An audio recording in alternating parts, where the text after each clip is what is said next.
The Mouse and the Motorcycle by Beverly Cleary. Chapter 2, The Motorcycle. Except for one terrifying moment, when the boy had poked his finger through the mouse hole. A hungry young mouse named Ralph eagerly watched everything that went on in room 215. At first he was disappointed at the size of the boy who was to occupy the room. A little child, preferably 2 or even 3 children, would have been better. Little messy children were always considerate about leaving crumbs on the carpet. Oh well, at least these people did not have a dog. If there was one thing Ralph disliked, it was a snoopy dog. Next, Ralph felt hopeful. Medium-sized boys could almost always be counted on to leave a sticky candy bar wrapper on the floor or a bag of peanuts on the bedside table where Ralph could reach them by climbing up the telephone cord. With a boy this size, the food, though not apt to be plentiful, was almost sure to be of good quality. The third emotion felt by Ralph was the joy when the boy laid the apple core by the telephone. This was followed by despair when the mother dropped the core into the metal wastebasket. Ralph knew that anything at the bottom of a metal wastebasket was lost to a mouse forever. A mouse lives not by crumbs alone, and so Ralph experienced still another emotion. This time, food was not the cause of it.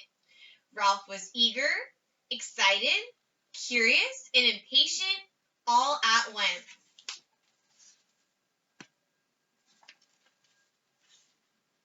The emotion was so strong, it made him forget his empty stomach. It was caused by those little cars, especially the motorcycle and the sound the boy made. That sound seemed to satisfy something within Ralph, as if he had been waiting all his life to hear it. Vroom, vroom, vroom went the boy. To the mouse, the sound spoke of highways and speed, of distance and danger, and whiskers blown back by the wind. The instant the family left the room to go to dinner, Ralph scurried out of the mouse hole and across the threadbare carpet to the telephone cord, which came out of a hole in the floor beside the bedside table. "Ralph!" scolded his mother from the mouse hole. "You stay away from that telephone cord." Ralph's mother was a great worrier. She worried because their hotel was old and run down, and because so many rooms were often empty with no careless guests to leave crumbs behind for mice.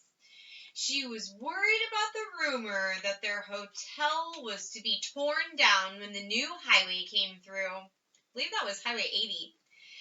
She worried about her children finding aspirin tablets. Ralph's father had tried to carry an aspirin tablet in his cheek pouch, but the aspirin tablet had dissolved with unexpected suddenness, and Ralph's father had been poisoned. Since then, no member of the family would think of touching an aspirin tablet, but this did not prevent Ralph's mother from worrying. Most of all, Ralph's mother worried about Ralph. She worried because he was a reckless mouse who stayed out late in the daytime when he should have been home safe in bed. She worried when Ralph climbed the curtain to sit on the windowsill to watch the chipmunk and the pine tree outside and the cars in the parking lot below. She worried because Ralph wanted to go exploring down the hall instead of traveling under the floorboards like a sensible mouse. Heaven only knew what dangers he might meet in the hall. Maids, bellboys, perhaps even cats. Or, what was worse, vacuum cleaners. Ralph's mother had a horror of vacuum cleaners. Ralph, who was used to his mother's worries, got a good running start and was already halfway up the telephone cord. "Remember your Uncle Victor," his mother called after him. Ralph seemed not to hear. He climbed the cord up to the telephone, jumped down, and ran around to the row of cars. There it was on the end, the motorcycle. Ralph stared at it and then walked over and kicked a tire. Close up, the motorcycle looked even better than expected. It was new and shiny and had a good set of tires. Ralph walked all the way around it, examining the pair of chromium mufflers and the engine and the hand clutch. It even had a little license plate, so it would be legal to ride it. "Boy," said Ralph to himself, his whiskers quivering with excitement. "Boy, oh boy."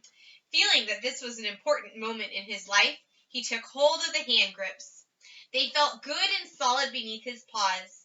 Yes, this motorcycle was a good machine, all right. He could tell by the feel.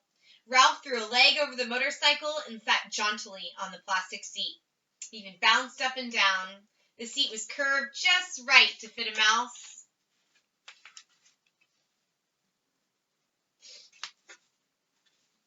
But how to start a motorcycle?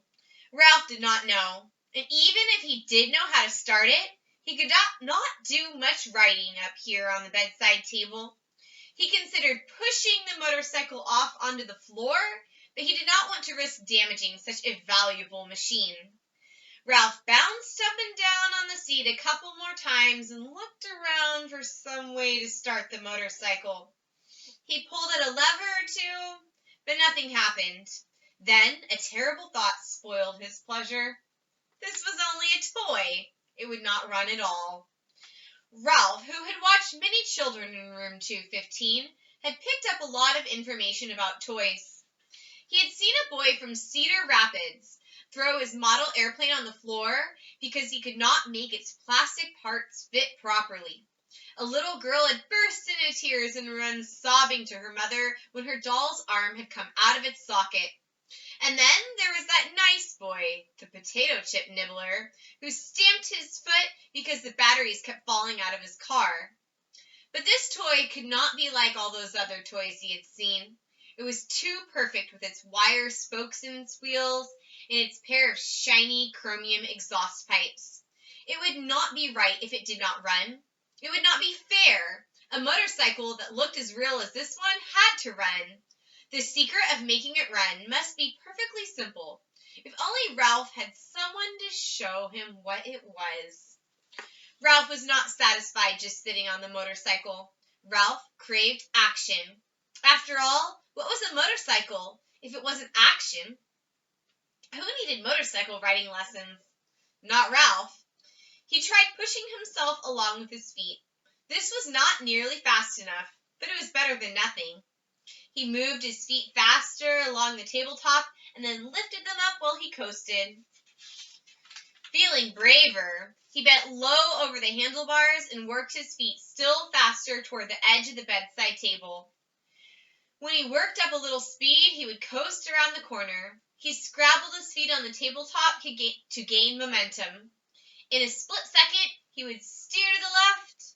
At that moment, the bell on the telephone rang, half a ring, so close that it seemed to pierce the middle of Ralph's bones.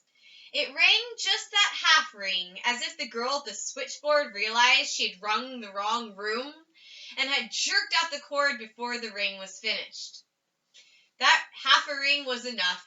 It shattered Ralph's nerves and it terrified him, so he forgot all about steering. It jumbled his thoughts until he forgot to drag his heels for brakes. He was so terrified, he let go of the handle grips. The momentum of the motorcycle carried him forward, over the edge of the table.